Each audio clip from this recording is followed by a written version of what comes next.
What's up? What's up? This your boy Charles B, aka Jaguar, for Studio 110 for Studio. Um, Scratch that. What's up? This is your boy Charles B, aka Jaguar, for JaguarProductions.net at Studio 110 Houston, and I hope you really like that cut. I really like that. It was one of my first professional jobs I had here in the city for a well-known poet by the name of Seven. It was called "Hey Mama." I remember the when I actually heard the poem, I made the music to it, and it flowed really well. I was really nervous because he was really well known at the time. Well, he's still well known, and it was my first real job that somebody paid me for. And by today's standards, that wasn't a lot of money, but for me, it meant a lot because I really felt like we were on our way. We actually did a few projects together, a few collaborations with other artists, and so hope you like that. Hey Mama, that was the name of the piece. That's the instrumental. About 15 years ago, almost. All right, well, thanks for joining us here at Studio 110 for another episode of Beats and Speaks. Today we're going to talk about Christmas, and today we have a very special guest by the name of Andrea Dree Faith Hunter, my wife, my woman. Say hi. Hey. All right, and I thought I'd switch it up today, and we're gonna go ahead and how we do. If you watch my show, thank you.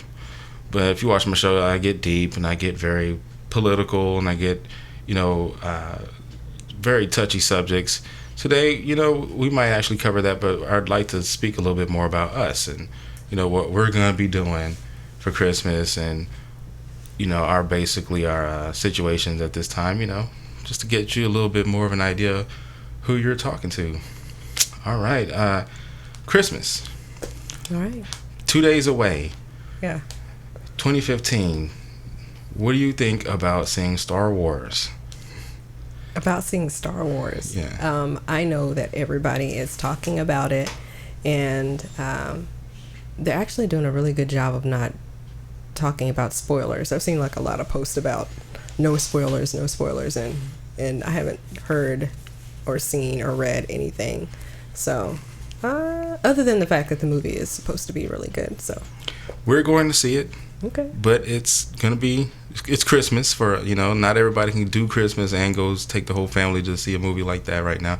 But we haven't heard any spoilers either. But have you been a Star Wars fan at all when you were a kid? Gosh, I don't think that I was necessarily a Star Wars fan, but you can't have grown up in the 80s without hearing about Star Wars or watching it and knowing about the movie and the franchise and everything. So have you seen any of the movies? I've seen the original 3, I guess.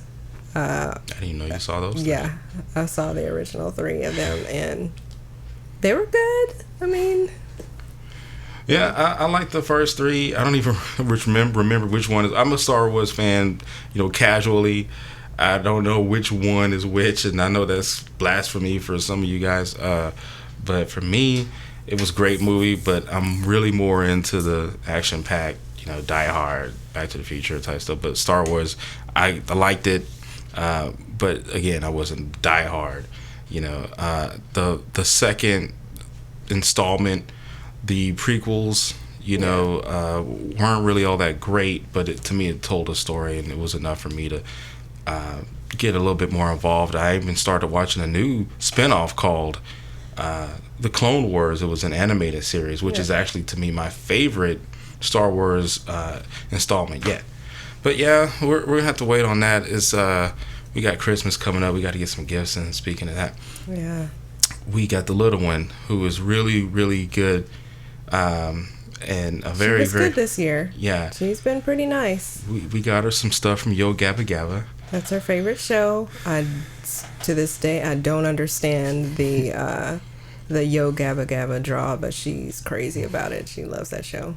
Yeah. We got her a Tootie from the character. the Tootie doll, it like says stuff when you push her little hand, and she sings I forget which song she sings from the show, one of them, but Maya's jump. Yeah. I don't even know how it goes. I can't sing it right now, but she's gonna love it. She's gonna love it. Yes, she's become addicted to the show. As a matter of fact, we're guilty of helping her become addicted. Yeah. We go ahead and by default go to the show when we need to work on it. So we're kind of guilty of it. It buys a solid 45 minutes to an hour of like quiet time. And I was really against the whole idea of too much screen time. You know, I like to read, and the whole idea of like putting your kid in front of a TV for any amount of time, especially, I think there's a lot of research about like you're not supposed to let them have too much screen time before they're 2 years old. And I know some of my more like, what do you call it, crunchy mama type friends are anti TV and stuff, but we got to be realistic here. Yeah, we definitely put her in front of it. Trust me, we're gonna balance it out. We're not gonna just have her get all slush brained watching the show. All they do is really dance, and they do some, phonics stuff like that. But they speak mostly about dancing and having fun and being playing games, and being friends, and being nice to each other. I guess there are some like loose lessons that could be learned, but I don't think she's paying any attention to that actually. So, well, she loves the music, and I for one can't blame her. It's awesome. I wish I had, as you can see, wish I had a job where all I did was make great music, even for kids. That's like the first show that I saw that focused on the beat and the rhythm. It had a groove to it. There's definitely some harmony. There's harmony in the show, and there's soul. And you don't really get a lot of that in kids shows. You just get beat. The beat. Yeah. I think somebody was talking about that. I read online. They're like, yeah, you act like you don't like Yo Gabba Gabba, but when that beat drop. Yeah, so we got her that for Christmas, and we're gonna keep it a little lighter this year. Yeah. We're trying to buy a house. Yeah. We don't know how. we got some people that are trying to help us out. Like, we've got people we can go to. Yeah. But we're trying to get our adulting on in like full swing here. My beautiful queen here is gonna talk to us. We're gonna have our conversation in front of you guys about how we're going to do the American dream, like all you great people we look up to. So how we're gonna try to live this American dream by becoming homeowners. So we've been in this house for about 4 years, and there's enough space for us here where we probably wouldn't need to do a lot in terms of like renovation or expansion or anything like that.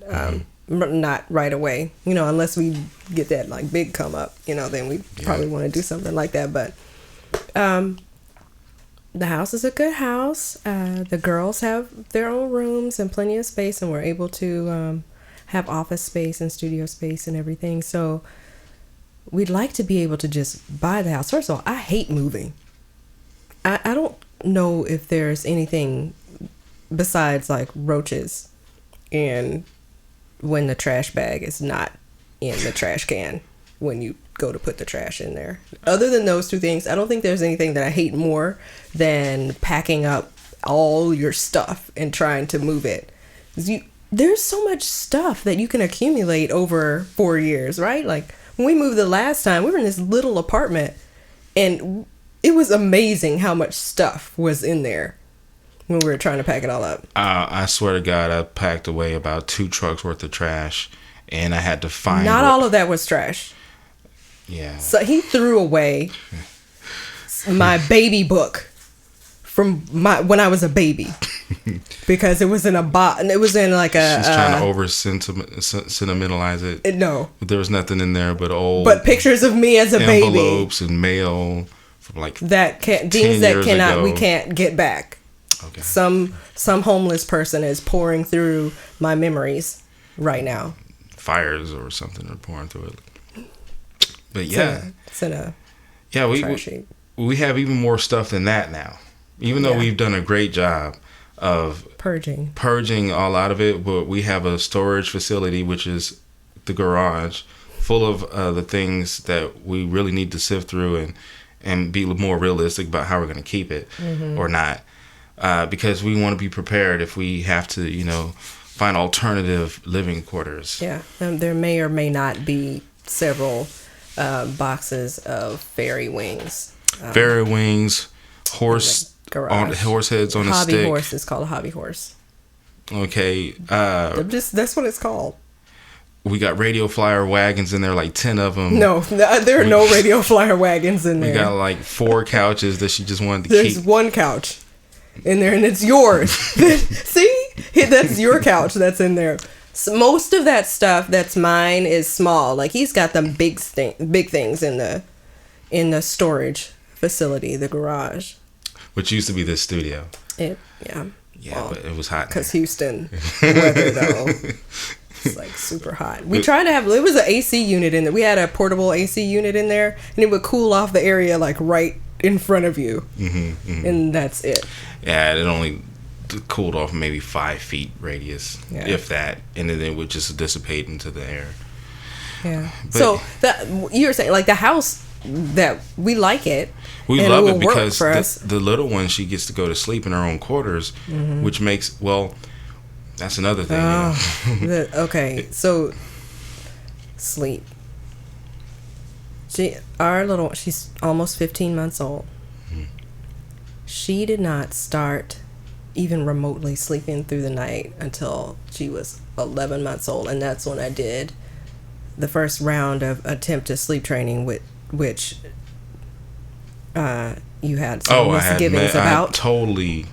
I'm still opposed to it. There were a lot of heated discussions about sleep training that may or may not have involved tears. So and it's okay, but it's okay if you cry. After I stopped crying. No, it was me. No, we were both sad. The baby wasn't the only one. We're but the thing is, she read that the baby has to get a whole lot of sleep in order to grow properly and all that, which I get it. But I just thought it was I talked to a lot of people about this, and they were all saying, hey, we'll just keep her in the bed with you. And I was like, that sounds like a good idea to me. But she wasn't sleeping even when she was in the bed with us. When she was for some part of the time when she was younger, because she had acid reflux really badly. That was a really a few months old. Yeah, we needed that. We needed to sleep in the bed. So that probably had a lot to do with part of the, like, sleep crutches. I think that's what it's called when you do too much to, like, assist a baby in going to sleep and don't help them learn how to go to sleep on their own, which is all that sleep training really is helping the baby learn how to go to sleep on his or her own. And that's what I wanted for her. I also wanted to sleep. I wanted to sleep through the night. Yeah, I tried to take the reins for a few weeks, but I would just give in to what the baby wanted, and all she would do is just wake up and talk about yum yum, and she would just be up, like, straight up, like it was daytime, live, like all the way live, wanting to go run and will crawl real fast around. I'm like, oh my god, It's 3:00 in the morning. So so this house has given us the opportunity to have her go to sleep in her own room or whatever. But we'll still try for that. We'll get another house, but we just have an attachment to the house. The baby's growing up here. Our oldest is 13, and she's been here for 4 years, and she has a really So we have a plan, and we'll be our first time buying, and so we're just basically excited about it. We'd like to share it with you guys. Yeah. So there's that element. I guess the other possibility is to try to buy something else, and depends on what what we'd be eligible for, what we could qualify for when it's time to, like, make a deal. And the reality is that to get enough square footage to accommodate our family, we would have to perhaps like get a fixer-upper. And I don't know how ready we are for that. Even though I watch a lot of those flip shows like on HGTV, I like HGTV. I don't know in real life if I'm actually ready to do that. Remember, we were talking about one of my clients. He that's what he does for a living. He makes it look like anybody can do it. He just said he's saved enough money to, buy his first house, and from there he was able to buy another house, and he's still doing it. He hired me to take pictures of one of his units, and he said he was working on another 4 on top of the one I was taking pictures of. So to be candid, I was really, really curious about that, and he actually said to hit him up about it, but I don't know that I would go in that direction. It's just when you see somebody doing anything successful, you want to know more about it. So I think there's more like the case than, I don't think I have what it takes to be like a real estate guy, but we don't want to flip houses right out of the gate like that right now. We just want to flip our own personal, flip ourselves into our own house. Yes. Yeah. So that's what we want to do. So you got 1 or 2 examples you wanted to? Yeah. So I started doing research because I think that's probably my strength is researching things. Yes, she is I'm a like planner a in that guru sense. at getting stuff. I can't, stuff that's accessible, but it's so hard to find, I just give up, and then she'll come back and get it in like 13 seconds. Yeah. So we're looking all over, the city, really, trying to stay in a particular range and still have enough like square footage to, have room for the girls. The oldest is about to be in high school, so she's gonna definitely need her own space. And a couple of the places that we looked at that are in our range, either you have to move like far out or lose space by trying to be close in. Like being in the loop is crazy. I don't even know. Welcome to the city. Yes. Just like anywhere else. Yeah, the closer you're in, the more it's gonna cost. So I was looking at a couple of options. I was going to talk to him about them or talk about those. And one of them is I'm trying to see. It is a 2,700 square feet, which is good. And it's 4 bedrooms, which would be good.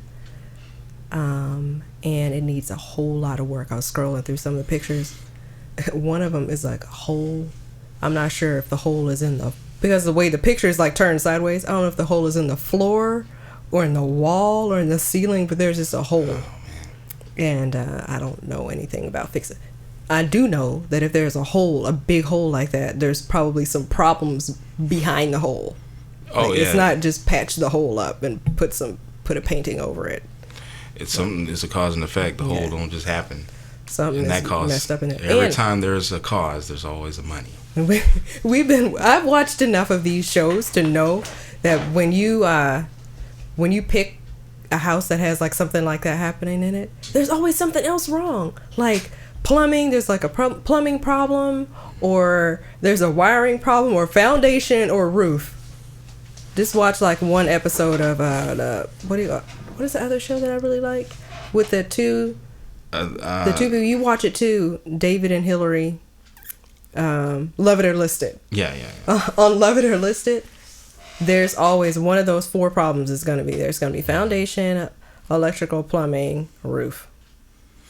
Yeah, and then the budget always goes up higher than they anticipate. See, that's the problem. And they have to fix something that is like that's fundamental and not cosmetic, and they lose something that they really wanted to have in the house, like another bathroom. So yeah, that one is a possibility. It's in the range. It's in the kind of part of town that we would like. Mm-hmm. And I think that's a up and coming sort of area. There's a lot of gentrification, going on. So that house would be a good investment, except we would need investment to make the investment into the house. And And we're gonna have it. We're gonna work really really hard, and I believe we'll be able to stay in this one. And either way it goes, we're gonna have everything we need and make next Christmas even more special than this one coming up. So Yeah. So, and that was one of the. What was it? You had another one, or is that Yeah, just? there's another one, and this one is near downtown too. Mm-hmm. It's smaller though, and they didn't actually show us pictures of the inside, which is always scary when they don't show pictures of the inside of the house. But all the description was like, "Oh, it's a beautiful home. It's beautiful, and the outside looks really nice too." Mm-hmm. But it's a little bit smaller, and that one, it's only 3 bedrooms, Okay. 2.5 baths. But here's the good thing that I was going to tell you about. It has another building outside that's like separate, Okay. another detached building that we could use as our office studio space. That was a huge thing about this house, that I had a detached garage. At the time, I actually did put my whole studio in there, and I was actually working out of there, working with the public, even though I promised that I wasn't going to do that anymore. But since I moved everything inside, I know I'm not going to be trying to record the public anymore. So whatever we get, whether it be a 3-bedroom or whatever we can come up with, I'll still be able to produce music and videos for you guys. If they're calling that other building. One thing we're also concerned about is education, and what we're doing now is we magnet our oldest one to a really good school out on the northwest side. We're on the southwest side of Houston, so we have a bus come out and get her every day, and we really hope that we can get her zoned into a school the next time. Yeah, that in a lot of ways is kind of wishful thinking because of the way the zoning is in the city. So if the good schools are in areas where like purchasing will be pretty expensive. So The way of the world. yeah. So we found like through research ways to work around that, and that's really knowing how the district programming works, and they don't publicize that stuff a lot, so you really have to dig. Fortunately, I work in education, so I knew a bit about it, but that's how we were able to make sure that she went to a good school, even though we weren't zoned to a school that would have been a good school for her. And it was a really big deal for both of us that she get to a decent school with a decent record and all. But with the school's record aside, we do our best at home to do our part into rearing her and letting her understand the ways of the world and how to capitalize off of it with what she already has, not being fooled by the media and music, like we always talk about the programming and the frequency and the hypnotism that goes on in today's music. And we don't say, hey, you can't listen to it. I'll just say, you listen to it, but let me sit down and talk to you about what they're saying, what it's used for, who stands to gain the most from it, and who stands to pay for the most for it. So we have the whole package with the child, and we want to make sure that whatever school she goes to, it's that she understands that she is not subject to the messages going on in today's music and media. So we spent a lot of time talking to her. She does a lot of things on her own too. She's actually very organized and conscientious young lady, and I can't really take too much credit for that. I think that's a lot of her personality. She's organized like that. She makes a lot of lists, a lot of to-do lists, checklists. She's very creative. Yeah, she is. She likes to draw. She's a teenager, but not everybody's perfect. We love her to death, and we want her to have the best at whatever level, stage or growth she is in. And we have another challenge to get her in a great high school. She's in a good middle school now, and we want to keep her in a great system. Yep. All high school applications are in. We got in 6 high school applications this past week, and now we wait. Well, that's what we do best. Waiting. Oh man, it's a skill that you don't want to have if you don't have to. Yeah. That's what we do though. Hey, speaking of that, waiting, you guys are gonna have to wait for the next episode. We hope you enjoyed this one. Yeah. I keep saying that I want this to be a weekly thing, but life, as we were just discussing, that's what I wanted to talk about it. I haven't done a video in like 3 weeks, and I really want to shorten that window, but close that up. But how things go, and the more you guys tell your friends and email your family and let them know that we have this conversation at least once a month, the more I'll be obligated to make some more great videos for you guys. So if you can just hit that subscribe button, like, give a thumbs up, share it with all your friends on Facebook. And all my friends. Oh. I would expect all my friends. Yes. Hey guys, to subscribe and like and share this video as much as we share funny stories in the Teacher's Lounge. Absolutely. So there it is. And, do that. And, look, we're not trying to do a whole lot with it. We're just having a little fun here. Technology is 2015. There's no reason. For like a few more days. For a few more days. Yeah. 26. Oh, my God. Yeah. You guys check out my Back to the Future, October 21st, 2015. The future has come and gone, folks. We are no longer in the future. The future is past. I don't know what stage of time this is. The future has gone. It was over with on October 21st when Marty McFly and Doc Brown, Jennifer, came into the future from Hilldale, California. All right, Back to the Future fanboy. Folks, thank you for listening to us one more time here at Beats and Speaks. For myself and my beautiful Queen First Lady, my name is Charles Brantley.